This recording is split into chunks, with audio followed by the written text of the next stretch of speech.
It is 10 times the size of Kericho County, 25 times the size of Kirinyaga, and more than 30 times the size of Nairobi County. We are speaking about county number 11, Isiolo County, geographically located right at the center of Kenya. Good evening, my name is Joe Agayo, and this is Monday Special Town Hall, coming to you live from here in Isiolo County, right here at the Apostolic Vicariate here in Isiolo. And in the next few minutes, we are going to be welcoming our guests here as we talk about universal healthcare. That one of the big four agenda items. And tonight we have our guests. First on stage, please help me to welcome Dr. Mohamed Kuti, who is the governor of Isiolo County.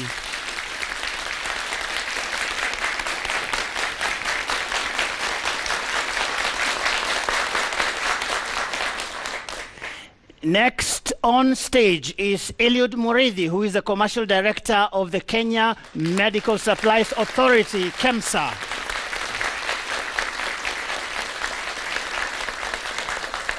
Ladies and gentlemen, welcome on stage as well Valentine Nyagodhie, who is from the civil society movement, and she represents pastoralist gender initiatives. And last but not least, Dr. Hussein Abu Bakar, who is the Director of Health here in Isiolo County. Please help me to welcome him to the stage.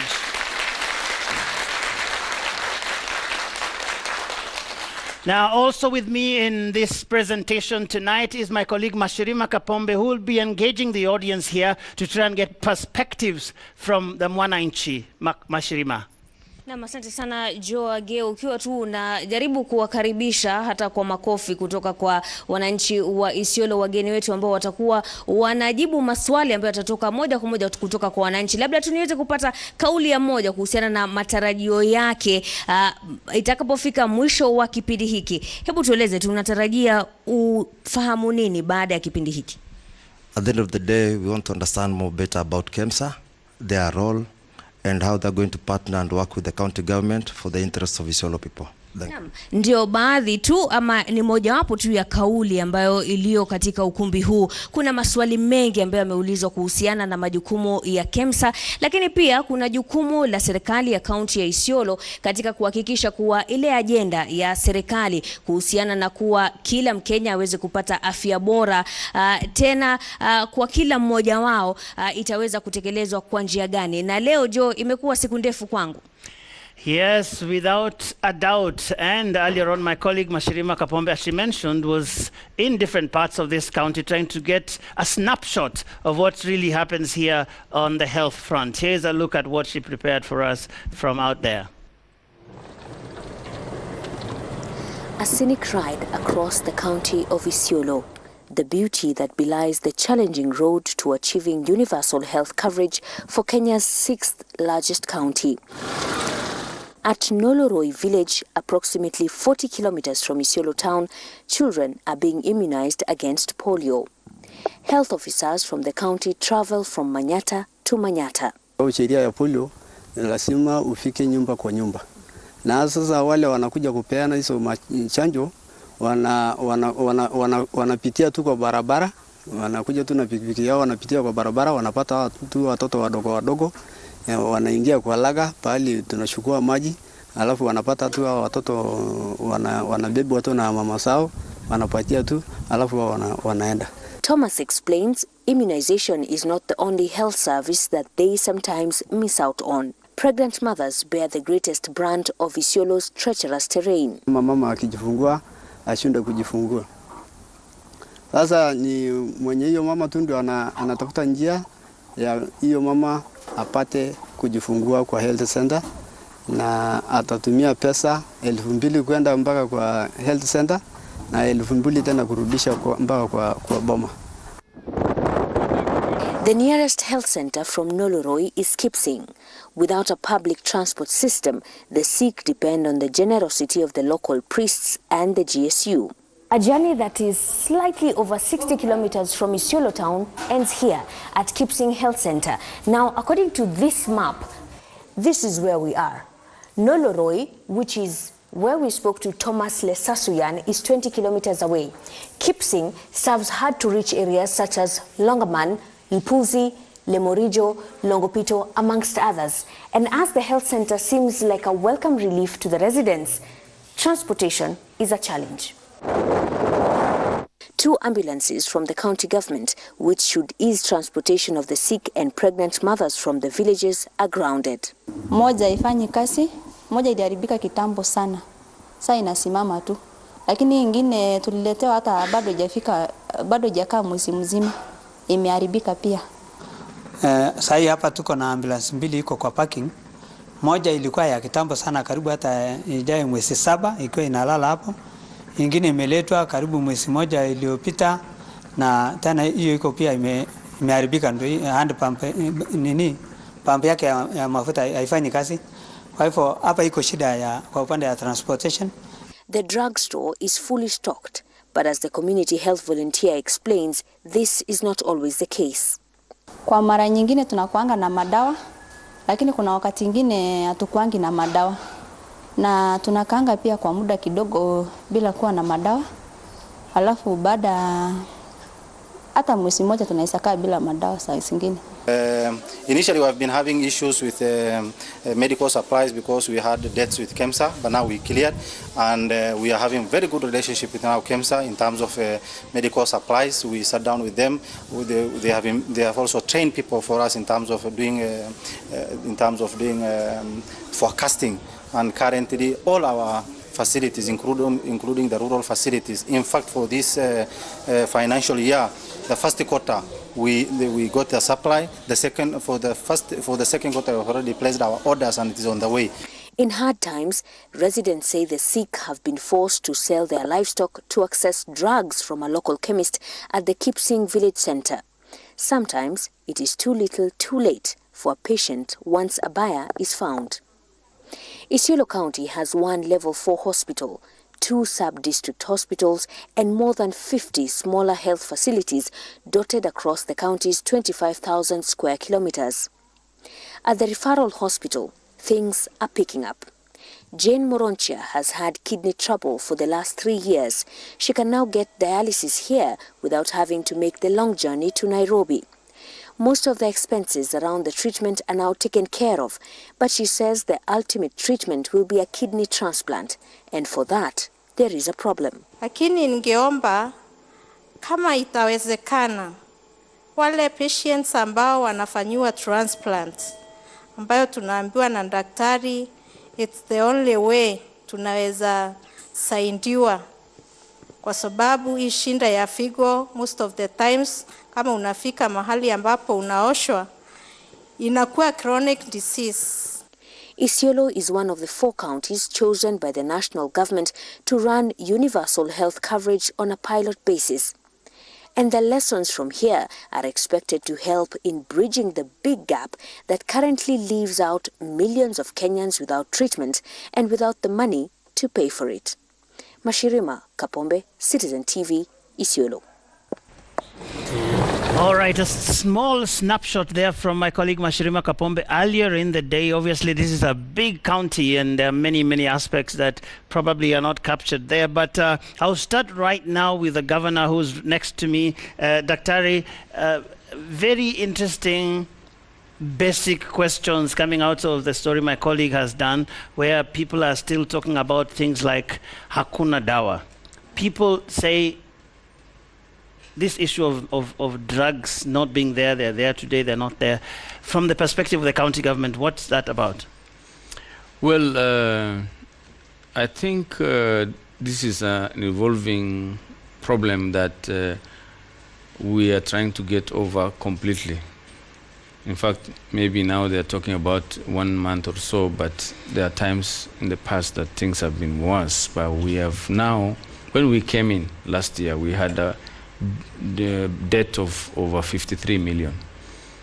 And we had to order our own medicine when we arrived, of about 30 million or so. So we cleared all that 80-something million, and we have now improved our debt to current. In fact, as we are, we only have to pay what we have ordered. So we have current debt. We do not have any backlog in terms of payment. So in the past, it is these debts that make the delays in receiving the medicines. But also, there is, even if there's no debt, there is the synchronizing of the orders, where the rural health facilities make their orders. This is then put together by the county pharmacist, who then now makes a one order for the county. Sometimes this synchronizing doesn't happen very efficiently. So you find the delay actually is maybe because of these orders that are being waited to be done together. Now on the issue of debt, this seems to be a national problem. I mean, there are all kinds of stories we've had from different counties, and because you had the health docket in the Council of Governors, I hope you still do, you could surely speak to it, where several counties owe KEMSA some money, and yet this money is supposed to be a revolving fund that the moment counties pay, then it is what is then used to get additional drugs for the next phase or for the next county.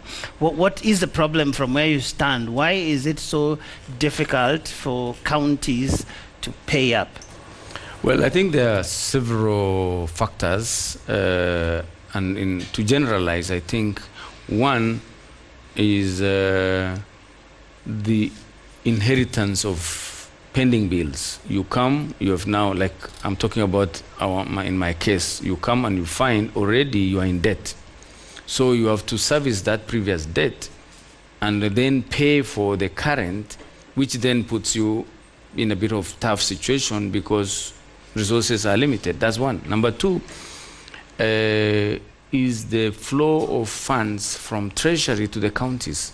Sometimes the flow from Treasury to counties delays so much that although you are due to pay for your medicines, you can't because you haven't received your allocation from the National Treasury. Okay. So this delay then makes now, and then medicines have to be procured. So you have to now negotiate with KEMSA to supply. So this then overlaps your regularity and affects your ability to be regular in terms of paying. And that's a good place to bring in KEMSA. And Bwana Morethi, there is the whole question of debt that the counties owe. The last I checked, it was almost 3 billion, 2.7, 2.8. How bad is this from the KEMSA standpoint, and what is the impact of that when counties don't pay? Thank you, Joe. Just like you clearly stated that KEMSA does not rely on government funding, KEMSA relies on a revolving fund. We introduced a supermarket model in 2013 after devolution came into being, when counties were required to pool commodities as opposed to when we used to push commodities. Therefore, this postulated that KEMSA had to procure commodities, warehouse them, and distribute to its customers, the counties and the faith-based institutions, among other government agencies. So what this has done is that we are unable sometimes to procure commodities and distribute them to the counties because we rely on that money to pay for those commodities and also to pay for distribution costs.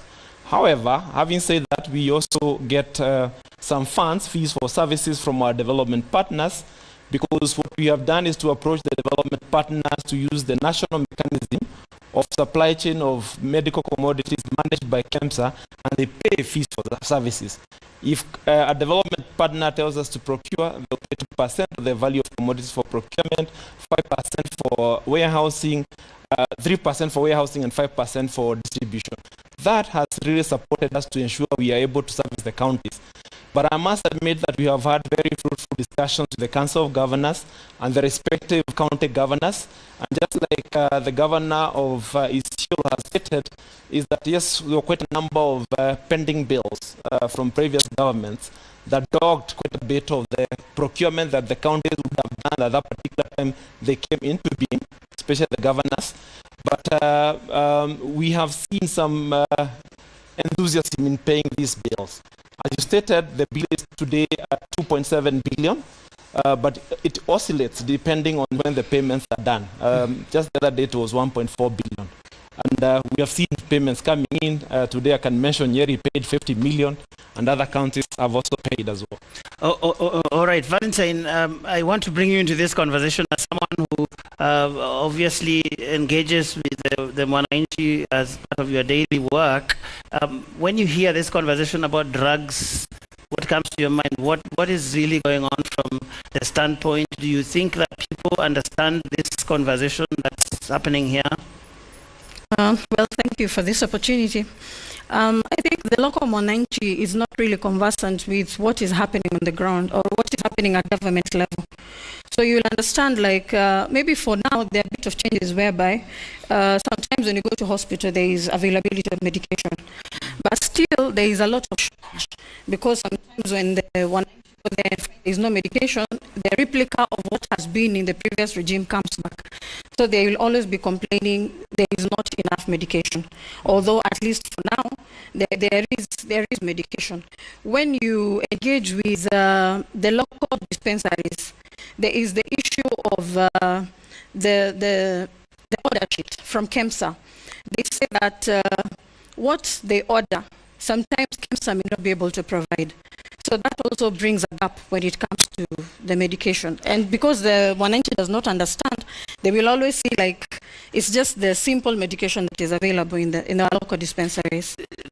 Dr. Abubakar, I can see you're dying to say something about this. I mean, there's an issue that has been raised there about the medicine that is available, that perhaps it is either not enough or there are some shortages, and some people then go buying medicine in different places, and the quality thereof then cannot be guaranteed. What is the perspective that you bring into this as someone who is directly involved in making sure that the Mwananchi of Isiolo gets health services in all dimensions? Thank you, Joe. This is true. We have been having this challenge of KEMSA supplying drugs, but not supplying 100%. And we understand that, and they do communicate that before. So what we have done currently is that we have engaged mates to fill the gap. So even right now, as we've made orders through KEMSA, we've looked at what they don't have, and we've made the same order to mates.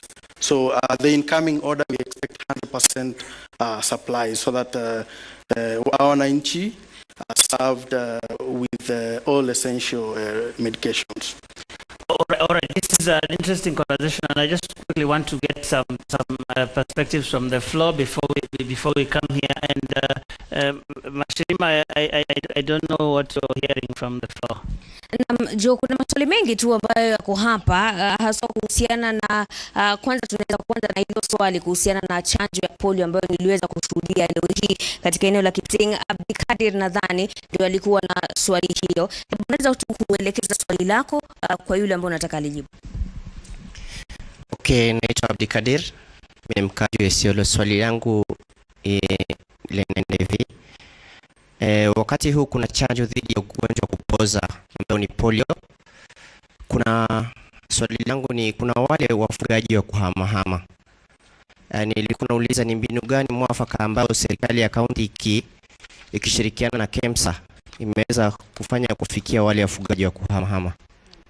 Nadhani niongeze tu kwa sababu kuna swala ambalo liliweza kujitokeza wakati ambapo nikizungumza na wananchi, sio tu wakati wa chanjo ya polio. Kuna wenyeji wengi ambao wanahisi kuwa wale ambao wanawafikia ni wasimamizi wa afya ama maafisa wa afya kutoka kwa mashirika yasiyokuwa ya serikali, yani NGO ama mashirika ambayo ni ya kutoka kanisani. Labda hilo swali kama linaweza kujibiwa kwanza. Okay, so they bring an interesting perspective here, which is about nomadic communities. And we'll start with you, Bwana Governor, about what are those things that you're doing? Because this is a pastoralist county by and large, and there are many people who move from place to place, and that makes it extremely difficult to reach them. What really is going on? There is a specific question of the vaccination, and immunization, but I imagine that applies to all kinds of health services. Yeah, it's true. I think we have over 60% of our population are nomadic. And this I could answer in two ways how they are being catered for. You will realize that as much as a lot of our communities are nomadic, they have a base. And mostly the children and women and the elderly are usually left in this base, and the younger people move away with the animals. So as much as we talk therefore of nomadic setup, most of the people who require care, elderly, the children for immunization, expectant mothers, are usually around centers. These, they may have to move certain distances to the health facilities, but going around, the people know and they are being taken care of. The other thing is we have now mobile clinic through Beyond Zero. And in partnership with the First Lady and Beyond Zero, they actually do a lot of outreach program immunizing communities that are mobile or communities that are settled but far from health facilities. So there is care being given. There is also, as stated correctly, faith-based organizations which partner either with county or on their own, also provide mobile outreach services. So between these, there is some care even to these people who are moving up and down. What I'm reading about KEMSA, those places can be quite remote. What happens? Do drugs get there? If so, how? KEMSA does deliveries to the last mile, regardless of how remote a health facility is. And we use sometimes our own vehicles, and sometimes we do outsource to third-party logistics providers to give us an elastic capacity to the extent that should we want to distribute whatever quantity of commodity to all the counties that go, we are able to do that. But just to add on the vaccines, I want to say that we have been working very closely with the Ministry of Health. We've worked with the unit of vaccines, and we have identified where KEMSA can come in and procure some of the vaccines that are needed by the health facilities. And to give an example, we already have yellow fever vaccine amongst other vaccines.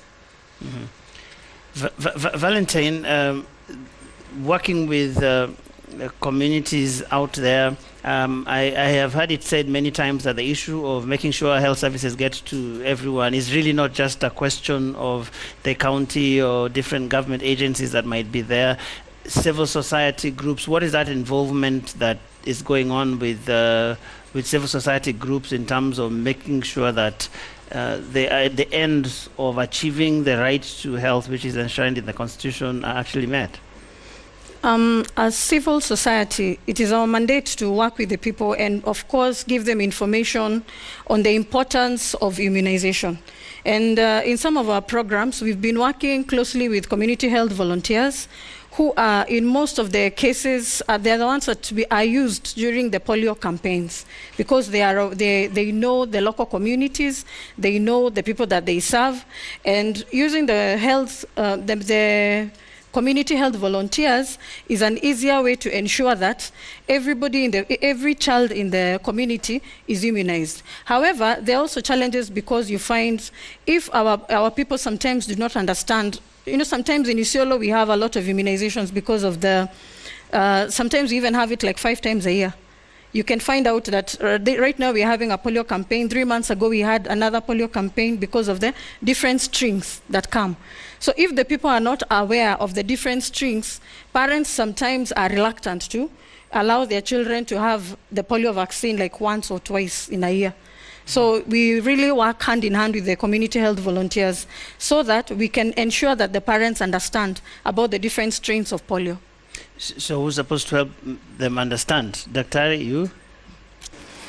Yes, it's a collective responsibility. We have responsibility. We do educate the public about not just polio, but all health diseases. In this case, in the case of polio, we have a special arrangement adding to what the governor said. We use community health volunteers as well as other volunteers to reach every doorstep. This is like it's like a mini census. This is it's one of those special times where we have to reach every doorstep in those 12 counties that we are doing vaccination this time around, and therefore we know we reach every household, and we actually mark, and there is a way to verify that this house has been reached or not. And so this is a special time where we actually reach people to the farthest point. All right. We have Mashirima with a few more questions. Na nikisonga mbele tu kwa maswali mengine, lakini nadhani tutaweza kurejea pale jukwani Jo, ili waweze tu kusisitiza zaidi kuhusiana na kama vile bwana director hapo alikuwa anazungumza, anasema kuwa wanafikia kila mmoja, lakini leo hii nilikuwa katika vijiji mbalimbali ambavyo nilipata kuwa kuna wengine ambao hawafikiwi. Katika hilo swali kuna mmoja ambaye anataka kuuliza swali linalofungamana na hilo. Luke Mutui, uko pande gani? Aha.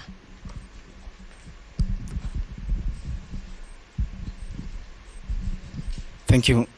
My name is Luke Mutugi. I'm a nurse. My question is to the Governor and the Director of Health Services.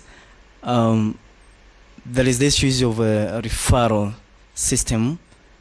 I would like to ask how, as the county, or what are the plans the county has to improve the referral system in our county, that is Isiolo, in terms of human resource, equipment, and infrastructure, that is the loans, to improve or to ensure the complications arising from the obstetrics, and especially to our mothers, they are catered for.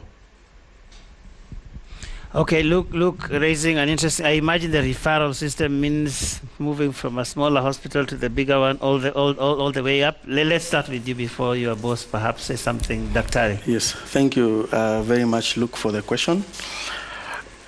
So the issue about referral system is very important, even plugging into UHC. And because of that, the county is undertaking an RRI, Rapid Result Initiative, and improving the referral system was one of them. So what we have done so far is that we have streamlined the structure. We have an office now that deals with referral system and emergency. We have repaired most of our ambulances from a baseline of 1 to now 5 and distributed them strategically. Isiolo is very vast. Of course, that is not enough. But so far, we are working with what we have, and we've placed them strategically, and we have plans to add more ambulances. But the issue of referral goes beyond that. Referral starts from the community level, and that's the other area that we are really looking into improving, so that the linkage between the community and the facility becomes easier. And that's where now the investment about the community health strategy I hate to interrupt you, Daktari, but for people to really understand what is not working. So do we have too many people coming to the big hospital in Isiolo? Do we have what is not working in that whole system? Because people are supposed to go to that small hospital. When it doesn't work, you go to the next, if I understand it. So you are referred to some place because there wasn't something you needed here and all of that. So what in that whole thing is not working? So one is the structure itself.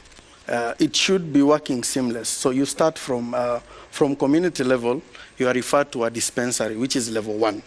And so all minor ailments and simple diseases are supposed to be treated at that level. And if that cannot be sorted, then you go to the next level, which is the health center level, which is a little bit more equipped and can handle slightly more complex diseases. And if that doesn't work, then you are taken higher to a county referral hospital or a level 4 hospital. So a good example is a maternal issue.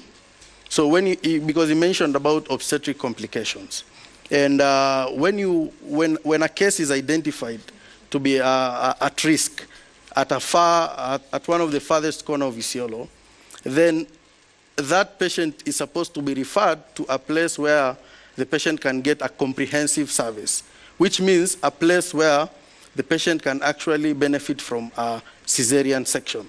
In our case, previously, we only have one comprehensive facility, which is the Isiolo County Referral Hospital.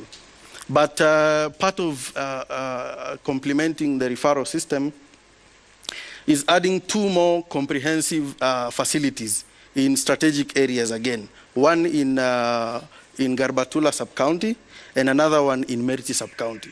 So as to reduce the distance. So that instead of coming all the way from the farthest corner, which is Basa to Isiolo, then you are sorted at Marti, which is half the distance. All right, but Governor, he mentioned ambulances. When we were watching that story, we saw 2 that can't even move for 1 inch. Mm-hmm. So one apparently was taken there just a month ago and is grounded. So what would be the explanation for something like that? Well, I think we are due for new ones now because we've repaired the ones that, when we came actually there was only 1. Now we've tried to repair and put about 5 of them ready. The problem is that because of the distances, because of the vast distances, the breakdowns are very frequent. So I think we are now due to organize, because of this UHC program, to have new ones. But I would like to just add something on the issue of referral. Because referral, in an ideal situation, you need to have people taken care of as lower facilities as possible, so that you only have the ones who actually need to come up. But because of long-standing failure, there is lack of trust. People will, when they fall sick, pick their person to come to Isiolo, whether private, more likely actually private. It's only recently that even the level 5 hospital is being looked at. People just know when they fall sick, they must have their money and they must make the journey to a private facility or Kerua. But now we need to reverse this because, number 1, we have to strengthen our community health service. If we strengthen our community health service, 70% of the cases could actually be handled there. The issues of immunization, issues of antenatal care, all this. Then we have to have regular medicines and a staff at the dispensary. Most of the time, this lack of trust happens because when they come, either the medicine is not there or the staff is not there. Then they go up like that. So what we are trying to do is, therefore, number 1, for UHC to succeed, after taking care of the community health, that's between the last facility and the community, we need to have these 2 components, the medicine and the staff, and if possible, infrastructure later. But the key thing is a staff who is regularly available, and medicine which is regularly available, and then the ambulance that can be able now to take in case. These 3 components are very, very critical, and is the thing now we are working on. All right, we need to take a break. Before we do that, my colleague Mashirima, take us to that break. Naam, Jo, kuna maswali mengi ambayo yanakuja hivi sasa, sio tu kutoka humu ndani kwenye ukumbi, bali pia kwenye mtandao wa Twitter. Frederick Kidinji anasema staff promotion for majority staff hasn't been done since 2010. Nadhani hilo ni swali ambalo gavana ataweza kulijibu baadaye. Jiro Boru anasema a lot of PR is a lot of time is spent on PR rather than finding out the issues in the county of Isiolo. Chucks James anasema Oldonyiro ward has no functioning health facility. Gavana, labda utatuambia kama hiyo ni kweli na mipango yako kuhusiana na hilo ni gani. Tupumzike kidogo.